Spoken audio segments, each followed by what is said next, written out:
All right, I think we can go ahead and get started. All right, thanks, Ann.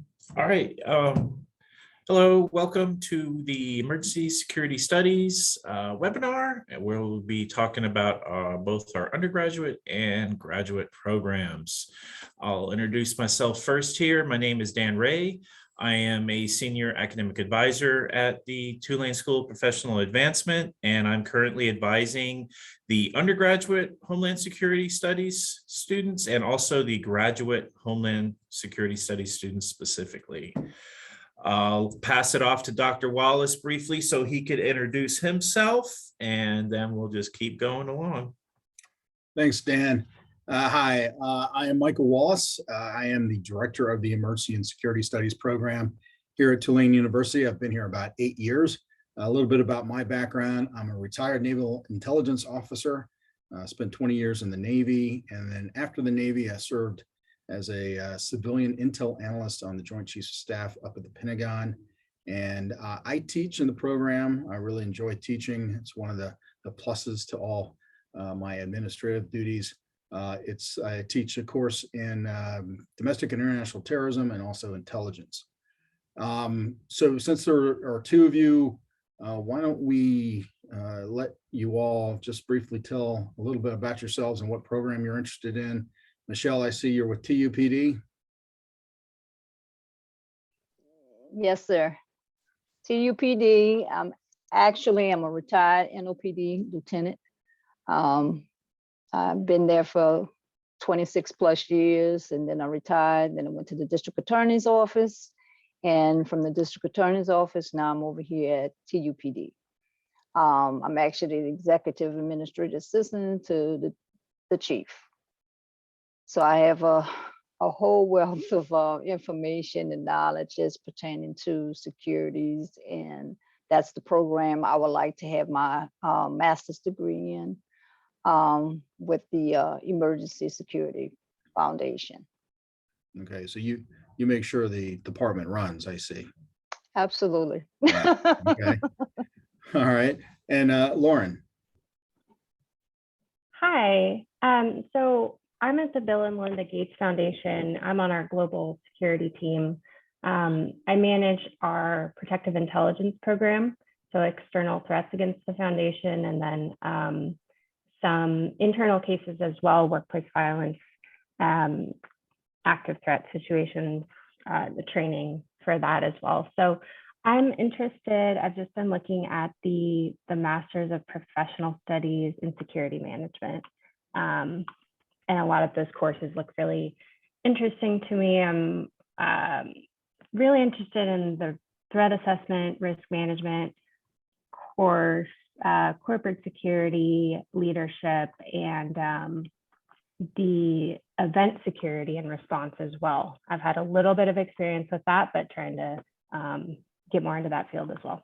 Thanks. Great. And I'd love to talk to you about your job. That sounds like a great, interesting job. So we'll welcome both of you all. And as Dan and I go through this, Dan's going to cover some of the aspects about SOPA and why we have the programs that we do. And then I'll talk specifically about our emergency and security studies programs. But if you all have any questions, please feel free to ask them.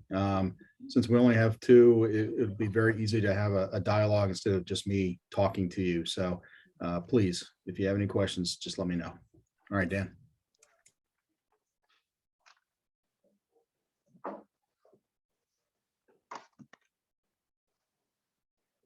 Oops, sorry. I always forget the unmute button.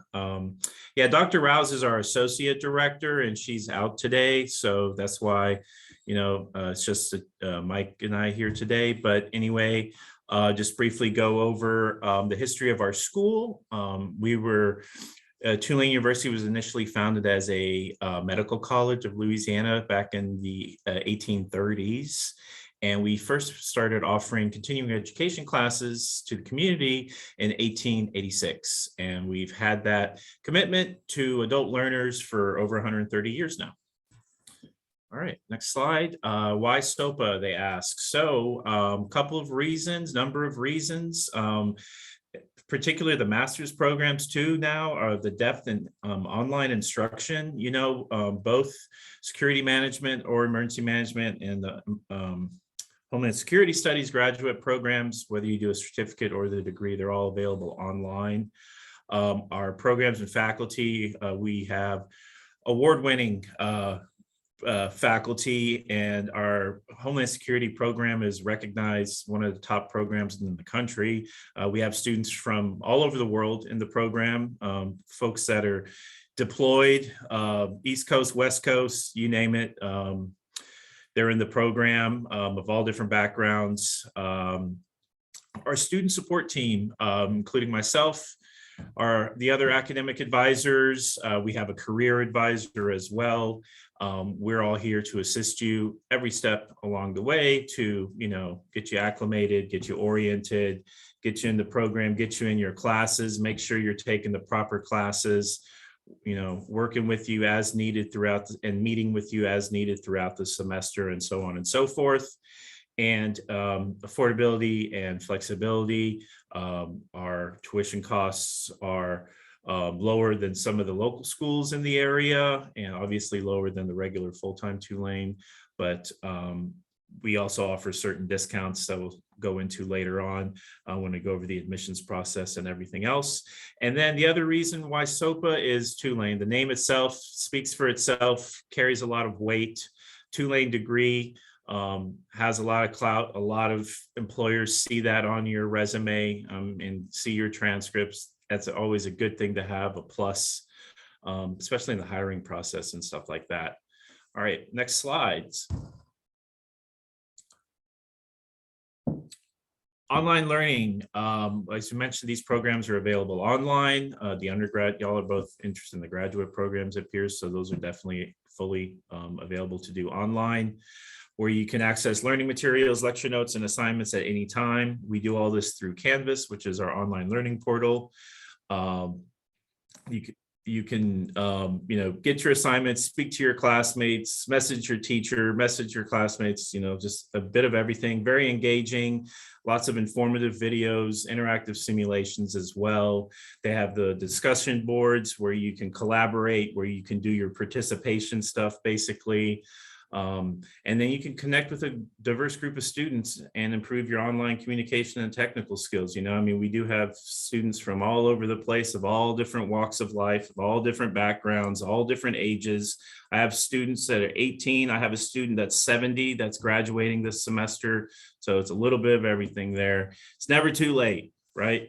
Monthly online meetings with classmates, faculty, and guest speakers. So in a lot of the online classes, some of them will meet live, and then, they'll have a meeting with classmates, or they'll have a guest speaker or anything like that. And then, like a lot of those, most of the time, or I think just about all of them, for people who have work obligations or on the other side of the globe kind of like deal, then they record those so you can watch them later. So it's really catered to the student and, very flexible as far as the online learning stuff goes. Next slide. And just to give you an idea for about the online learning on the scale, 13,665 students completed 31,698 hours of online coursework in our schools since 2018. The depth is, we have a lot of master's programs, graduate certificates, post-bac certificates, and several courses, and they keep adding to it that are all developed to be taught online. And the quality, over 200 trained faculty trained in effective online instructions, and then across all of our programs, our faculty have won many awards for what they bring, to the classroom, or to the online classroom, so to speak. Next slide. The Homeland Security field. I'm gonna let Dr. Wallace do this. Thanks, Dan. So I think both of you all are familiar with the Homeland Security field, so I'm not gonna go into this too deeply, but Homeland Security was created after 9/11. Obviously, 9/11 was a shock to many people, both in the government and outside the government. And so you had Homeland Security that was developed, Department of Homeland Security. And at first, it was seen as a way to protect the United States against terrorism and terror threats, so man-made threats. And then we had this thing called Katrina in 2005, and the focus of Homeland Security took on both man-made and natural disasters. So that's what we're looking at now. When you talk about Homeland Security is a very big field. It covers the public side, it covers the private side, it covers emergency management, covers critical infrastructure, which I will argue is the backbone of Homeland Security. If you don't protect your critical infrastructure, you're not going to do very well. Next slide, please.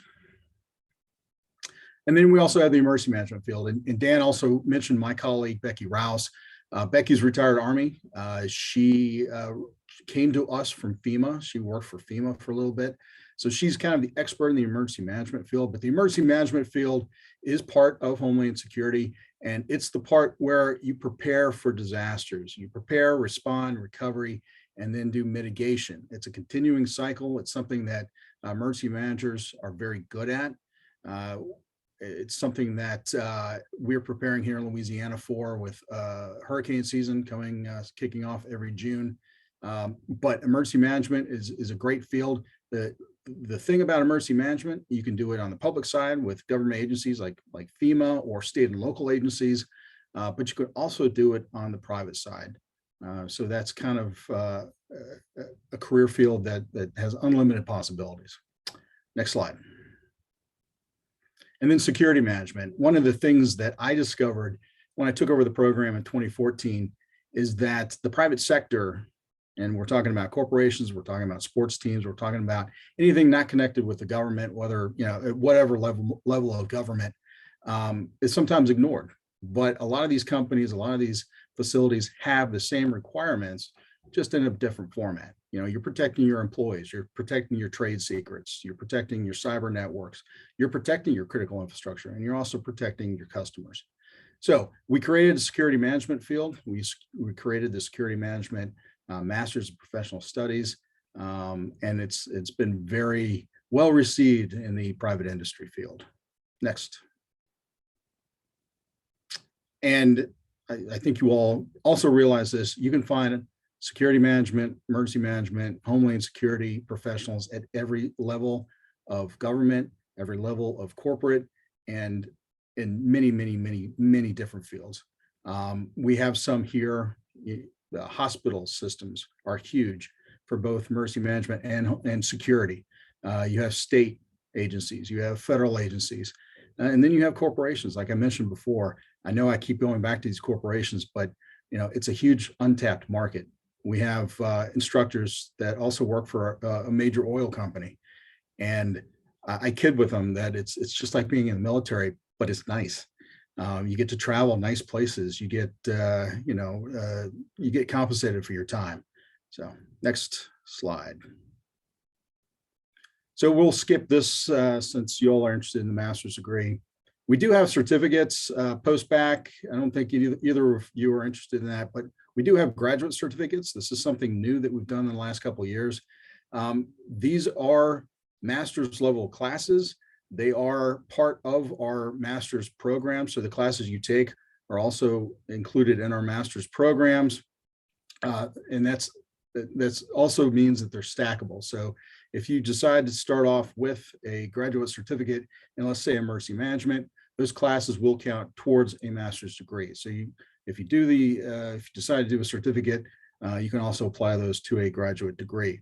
The graduate degrees, or the certificate courses themselves, are 4 courses, so 12 hours, and the same admission requirements. Now, we do have different graduate certificate areas. We have intelligence, we have security management, both general and advanced. Same thing for emergency management. We have a general and advanced. We have sports security, and my brand new one that will be coming online this fall, open source intelligence. Open source intelligence is all that information that's out there on the internet, that's in the deep web, not the dark web, but the deep web. And there's a lot of information out there on everything from companies to people. And if you know how to get it, it's a valuable tool. Next. So the degrees themselves are 33 hours. So there are 10 courses or 10 classes and then 1 capstone. Each of the programs have a capstone. We feel that's very important to have a capstone to kind of tie everything together at the end. You have 3 different degrees: Homeland Security, Emergency Management, Security Management. At a minimum, you should have a 3.0 GPA. However, for those who have been out in the working environment, who are actually in the field, I mean, honestly, I graduated with a 2.7. So here I am. So the 3.0 is something that we go by, but we also take other factors in consideration: how long you've been out of school, what your major was, and what your experience is. We do not require a GRE, but you do have to submit a writing sample. We feel this is very important because in this field, you have to know how to write. And so we just want to make sure that as you enter graduate work, you're comfortable with writing, because you will do a lot of it in this program. And then to graduate, you also need a 3.0 to graduate from the program. Next. So for Homeland Security Studies, we have 7 core courses, and that's including the capstone. And this leaves you with 4 electives, which is interesting and cool, because it allows you to take one of the graduate certificates if you want, that I mentioned before. So you can do any of the certificates that you want. So emergency management, security management, the intelligence, or the open source intelligence, or you can also do a concentration in cyber intelligence or cybersecurity. You can see the courses here. The way we design these programs is we actually went to the experts in the field and said, what do you want to see in a graduate of this type of program? And we worked back from there. I'll go into this later, but I'll mention it now. Our faculty are some of the best things about this program, because our faculty are adjuncts. And what that means is they actually work in the fields that they teach. And we feel that's very important, because they're going to give you the theory, but they're also going to tell you how that theory is applied in the real world. And that's how you train the next generation. You need education, which you'll get. You need training, which your organization will give you. And then you need experience. So next slide. We have security management. Again, 6 core classes with 4 electives and 1 capstone. This again allows you to get a graduate certificate if you want. And then you can see some of the courses in there. Physical infrastructure protections, taught by a retired nuclear protection expert. He worked at the Savannah River Nuclear Power Plant, and he's put together an amazing course on physical infrastructure protection. We do have risk management and threat assessment, corporate security. Corporate security has been taught by one of the major oil security officers who has experience in the diplomatic security service. Business continuity, ethics. All of our programs have ethics courses. We believe that's very important. And then again, cyber and Homeland Security. Cyber is, you can't do anything in the Homeland Security and emergency management field without having you need some kind of background in cyber. You don't need to be an expert in it, but you need to know the major parts of cybersecurity. Next slide. And then emergency management. This is just a little different. You have 5 core classes, which leaves you with 5 electives and then 1 capstone. You can see the courses here. Again, hospitals, very important. Hospital systems. We have Ochsner down here, which is a huge hospital system. Their head of security and emergency management teaches for us. So you get that, you get that real view of what's going on, what's changing, what's needed in that field. Next slide. And then I've talked about the faculty. I'll just briefly mention Meg Mcpherson. She was one of the people who helped design our emergency management program. She's currently the head of emergency management for the Mount Sinai Hospital System in New York City. She has some incredible stories to tell about COVID and COVID in New York, COVID at her hospital, and some of the things she had to do. And in addition to the faculty, we also have some incredible students. You'll learn from other students. Students will learn from you. Everyone who starts this program brings something to the program. So when you do the sessions that are in person, or you are reading your classmates' posts and things like that, you will learn things and you will also be able to share things with your colleagues and classmates. Next slide. And then students and graduates, we've had some amazing graduates who've gone on to work for the federal government in both intelligence, law enforcement, emergency management. We have some that have worked for state agencies. We had one graduate who got hired by the state of New Jersey, and they looked at her and they said, "Oh, you're from Louisiana. Why don't you update all of our hurricane plans?" And she did this and finished a month before Superstorm Sandy. So she was a hero. We just had last week a career fair. We had the CIA, ATF, we had Secret Service, Naval and Criminal Investigative Service, FBI. So we have organizations that know the caliber of our students and come and will recruit on our campus. And I think that's it for my part. Dan, back over to you. Alrighty, thank you, sir. All right, yeah, so the student support and success that I mentioned earlier with the why SOPA question, us academic advisors, whichever of the programs you will end up in, are here to assist you from beginning to the end until you graduate and anywhere in between and as necessary. Great faculty with industry experience, bringing the teaching you so you could apply that directly, to your job, and the multiple awards they've received and so on. Career advice, our career advisor, Cynthia Washington, she's great. She helps our students before graduation or during or at any point, touching up your resume, doing a cover letter, helping you, do a career search, just whatever it is, she's there for you in that aspect. And then our network of program peers and other Tulane alumni, and you graduate and you're part of that alumni network. It's just a lot of great networking opportunities, among other things. And, you'll learn from your fellow classmates, and everything that teachers bring into the classroom as well is just so valuable. Next slide, please. Excuse me. Credit for prior learning. So, excuse me, as far as for a master's degree, you can receive up to 6 credits via portfolio assessment, potentially, depending on your background. So sometimes a student will have a background in IT, and then they could, potentially get credit for some of their prior learning work experience in IT and apply it towards that program if applicable. And the same thing for, in Homeland Security as well. So that's a way to save some money and, graduate a little sooner perhaps. But it's an option for undergraduate and graduate students.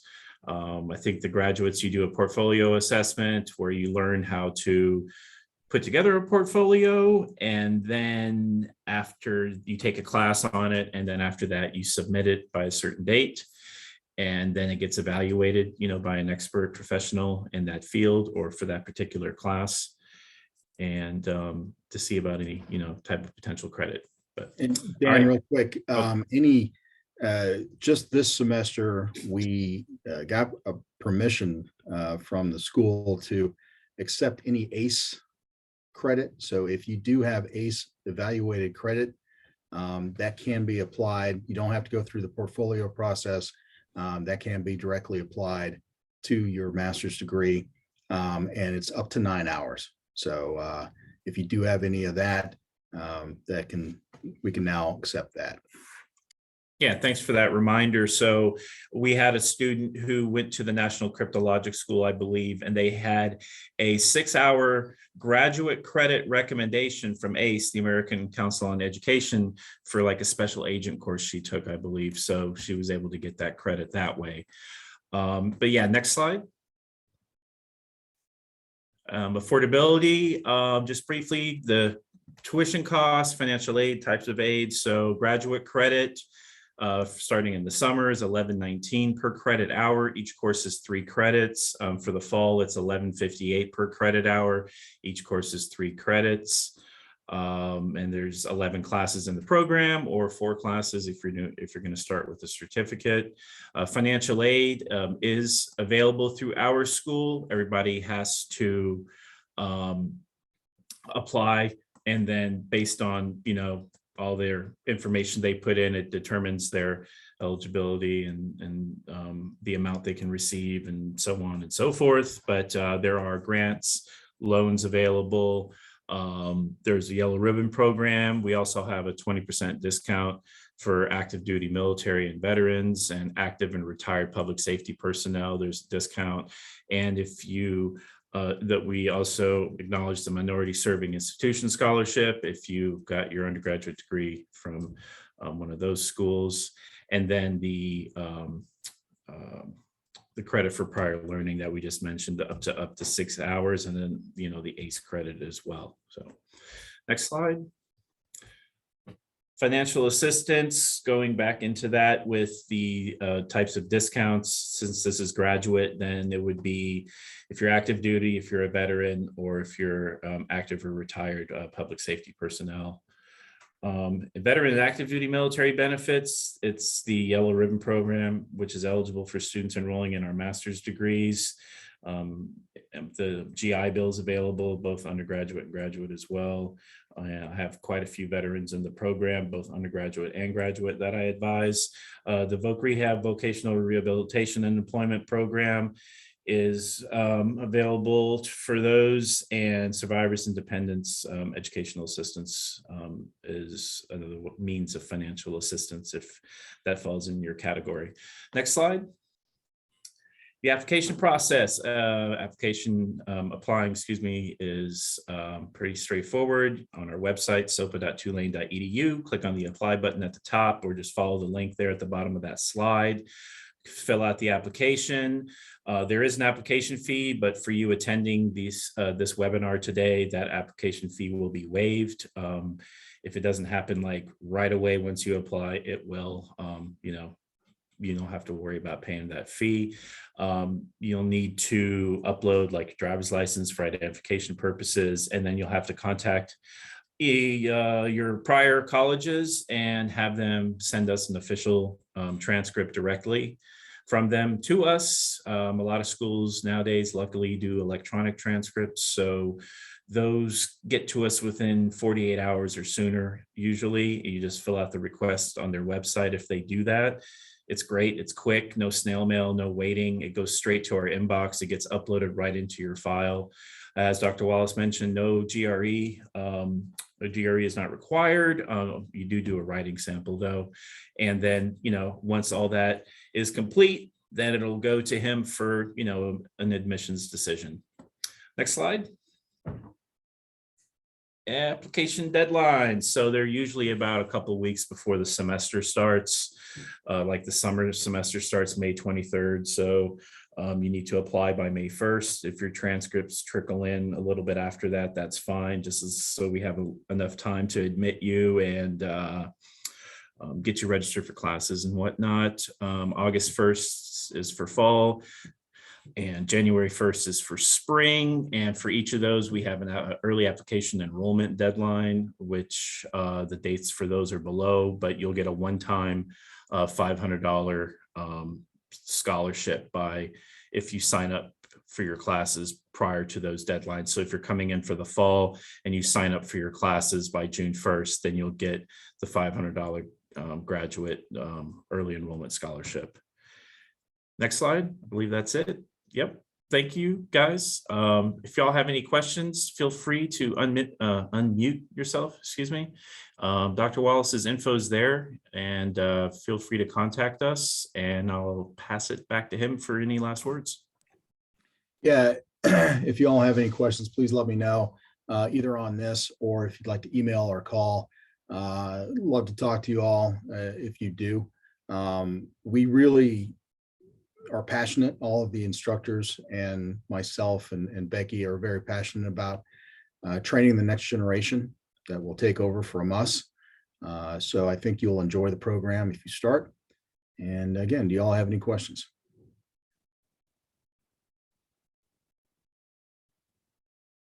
All right. Well, thank you very much for taking taking the I've time got- to attend. Michelle, very nice to meet you. Lauren, same. Same here. And have a good rest of the week. All right, thank you. Thank you. I've got a couple actually, if you have an Yeah. extra second. I do. So, well, I see it says 16 to 24 months. Is that with doing all three, doing the summer semester as well? Yes. So what we've found is that for working adults, what's a good kind of schedule to do is 6 hours, so 2 classes per semester. That kind of allows you to have a personal life, which is very important, be able to do your job, and then also to pay enough attention to your studies. So 2. So if you do that, you should finish within about 2 calendar years. Now, students can take more. You can take up to 9. Actually, you can take up to 12. Just need to get permission from me to do it. But we do have students. We actually have a student this summer who's taking 12 hours. He wants to get it done very quickly. So you can do that. But however, for most working adults, 6 hours, 2 classes seems to be the sweet spot. We also have students who take 1. We have students who may take 2 in the fall and spring, and then 1 in the summer. So you have a little bit more of a break in the summer. We have students who take the summer off. So it just depends on your schedule, how quickly you want to get this done. So we don't have any requirements that say, oh, you have to take this minimum number of hours.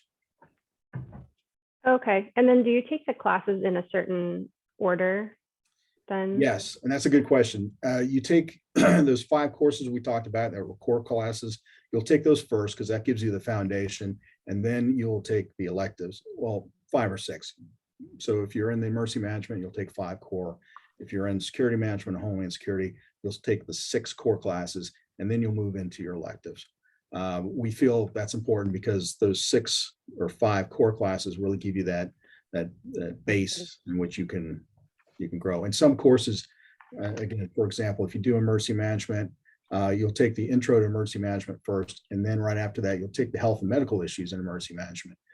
You need the emergency management to understand the health and medical. So that's the way it works. And for the Homeland Security, you'll take the basic intel analysis course before you take the advanced intel course.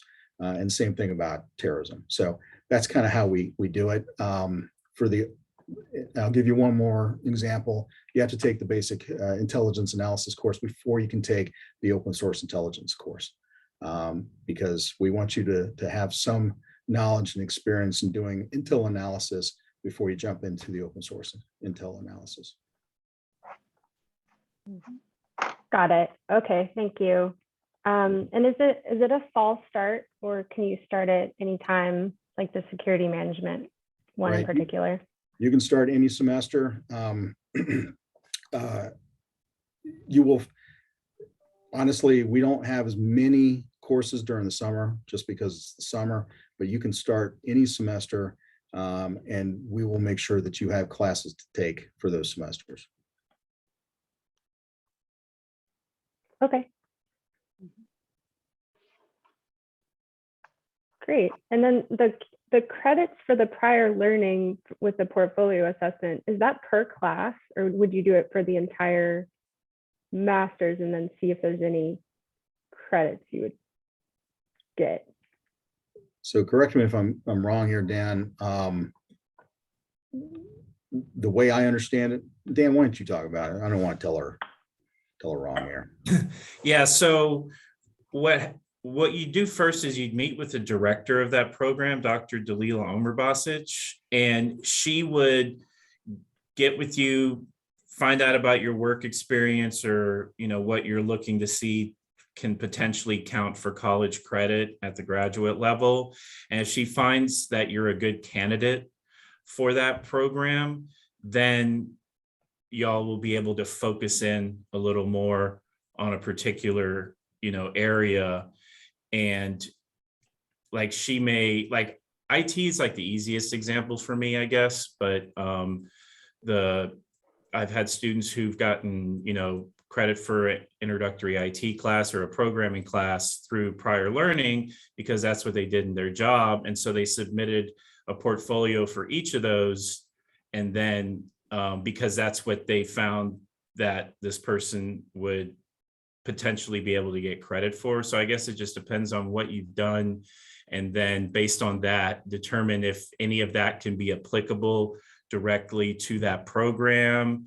And then if it is, then you would submit a portfolio for it. But because they take a lot of time. So you would have, you would do one at a time generally, because and then submit it. And then if it gets accepted, then great. Then it can be awarded. But that's like kind of how that Warren, works. just talking with you, what you said you do with the Gates Foundation, it sounds like you do some sort of security for them, maybe some physical security, maybe some, corporate security, stuff like that. You could use that as the basis for your portfolio because you actually do that. And that's something that I would work with Dalila about to make sure that what you're doing would be accepted. It's not like we would just say, oh, here, put this together and you may or may not get it. That's why you talk to me and also to the coordinator of that program to make sure that what you're trying to get is obtainable. So.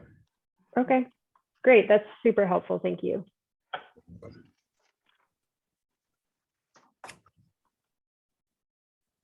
Okay, guys. All Thank right. you, guys. Yeah, Michelle, nice to meet you. Bye. Same here. All right, take care, y'all. All right. All right. Bye-bye. Bye. Thank you.